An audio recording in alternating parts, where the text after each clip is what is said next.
Last episode 1 said we're done with the lobster. New topic. Something that's been everywhere lately, vibe coding. The pitch is simple. You talk to an AI, describe what you want, and a working app just appears. No syntax, no debugging, no Stack Overflow. Just vibes. Sounds incredible. And honestly? Sometimes it is. But sometimes it's a tire fire. Today we're going to look at both sides, what vibe coding actually delivers, where it falls apart, and whether it can really replace writing code. The term comes from Andrej Karpathy, yes, the former Tesla AI director and OpenAI researcher. Early 2025 he tweeted something like, "There's a new kind of coding I call vibe coding, where you fully give in to the vibes, embrace exponentials, and forget that the code even exists." The idea is you describe what you want in plain English, the AI writes all the code, you don't even read it, you just run it. If it breaks, you paste the error back in and say fix this. You keep going until it works. That tweet went viral.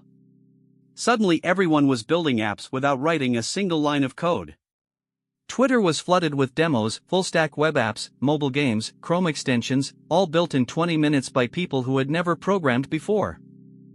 The main tools right now, Cursor, which is VS Code with AI built in. Windsurf, similar concept.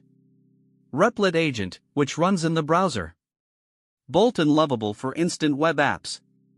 And Claude Code, Anthropic's terminal-based coding agent. Let's be fair. Vibe coding genuinely works well for certain things. Prototyping. You have an idea for a tool, you describe it, and in 15 minutes you have a working prototype. Not production ready, but enough to show someone and get feedback. Before this, a prototype took days. One-off scripts. Need to parse a CSV, rename a batch of files, scrape a website? Describe it, get a script, run it, done. These throwaway scripts are perfect for AI because nobody cares if the code is elegant. Learning.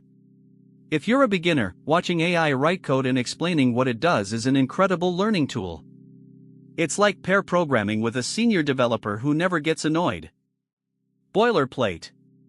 Setting up a new React project, configuring a database, writing API endpoints, all the repetitive stuff that experienced developers do on autopilot. AI handles this perfectly. I tested it myself. I told Claude to build me a personal finance tracker. React frontend, SQLite backend, charts. 20 minutes later I had a working app.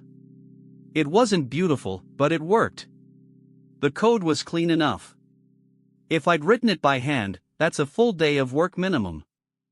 Now the cold water.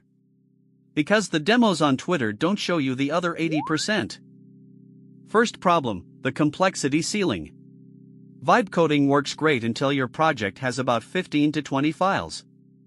After that, the AI starts losing context. It forgets what it did 3 files ago. It introduces bugs in file A while fixing file B. It re-implements things that already exist elsewhere in the codebase.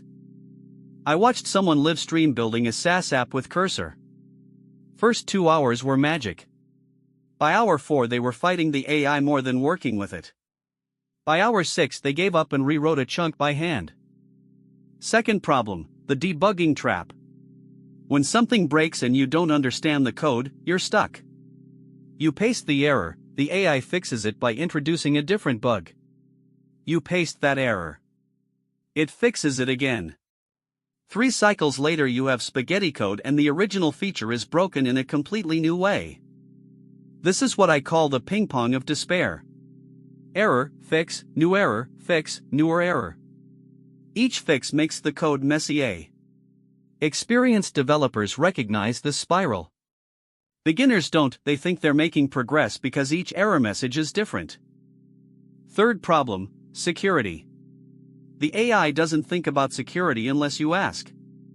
I've seen vibe-coded apps with SQL injection vulnerabilities, hard-coded API keys, open endpoints with no authentication. The developers shipped it because it works. They didn't know what they didn't know. A security researcher recently analyzed 50 vibe-coded apps on GitHub. 43 had at least one critical vulnerability. That's 86%. Fourth problem, the uncanny valley of quality. AI-generated code looks correct. It follows patterns, uses proper naming, has reasonable structure. But it often makes subtle logical errors that are incredibly hard to spot. Off by one errors, race conditions, edge cases that only trigger with specific data. The code looks professional but behaves like an intern wrote it. Let's look at some real data.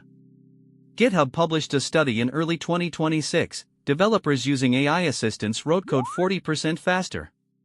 Great headline. But the same study found that code review time increased by 25% and bug rates in production went up by 15%. Net productivity gain? About 10 to 15%. Not zero, but not the revolution that Twitter promised. Stack Overflow's 2026 developer survey, 68% of developers use AI coding tools. But only 12% say they fully trust the output. Most treat it like a first draft that needs editing. The people getting the most value? Senior developers with 10+ years of experience. They know what good code looks like, so they can quickly spot and fix AI mistakes. Junior developers actually showed negative productivity in some cases, they shipped buggy code faster. So what's the right approach? Here's what works in practice.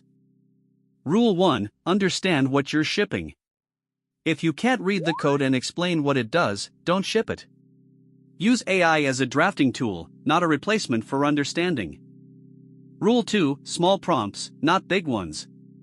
Don't say build me a full-stack e-commerce site. Say create a product listing component that takes an array of items and displays them in a grid. Small, focused requests get dramatically better results. Rule 3, review every diff. Treat AI-generated code exactly like you'd treat a pull request from a new team member. Read it. Question it. Test it. Don't merge blindly. Rule 4, know when to stop. If you've gone back and forth 5 times on the same bug, stop using AI for that part. Write it yourself. Some problems require human understanding of the full system. Rule 5, use it for what it's good at. Boilerplate, tests, documentation, refactoring, one-off scripts, prototypes. Don't use it for complex business logic, security-critical code, or anything where subtle bugs have serious consequences. Honestly? Everyone should try it. But with different expectations. Non-programmers, vibe coding can genuinely help you build simple tools for personal use. A budget tracker, a habit app, a small automation. Just don't try to build the next Uber. Junior developers, use it to learn, not to ship. Read every line the AI writes. Ask it to explain. Treat it as a tutor, not a replacement for learning fundamentals. Senior developers, this is where the real leverage is. You already know what good code looks like. AI lets you skip the boring parts and focus on the hard problems. Use it aggressively for boilerplate and scaffolding. Is vibe coding going to replace traditional programming? No. But it's absolutely going to change what programming looks like. The analogy I like, cameras didn't kill painting. But they completely changed what painters focused on. Nobody paints photorealistic portraits anymore because cameras exist. Painters moved to abstract, conceptual, emotional work, things cameras can't do. Same thing is happening with code. AI handles the mechanical parts. Humans focus on architecture, system design, edge cases, and the judgment calls that require understanding the business. 5 years from now, writing a basic CRUD app by hand will feel as weird as hand drawing a bar chart. But designing the system that handles 1 million concurrent users? That'll still be a human job. Vibe coding, real, useful, overhyped. It works for prototypes, scripts, boilerplate, and learning. It breaks down with complexity, security, and subtle bugs. The sweet spot is treating AI as a very fast, very confident junior developer who needs supervision. The developers who'll thrive aren't the ones who refuse to use AI, and they aren't the ones who blindly trust it. They're the ones who know when to let the AI drive and when to grab the wheel. Try it. but read the code. I'm Ctrl+Z. See you next time.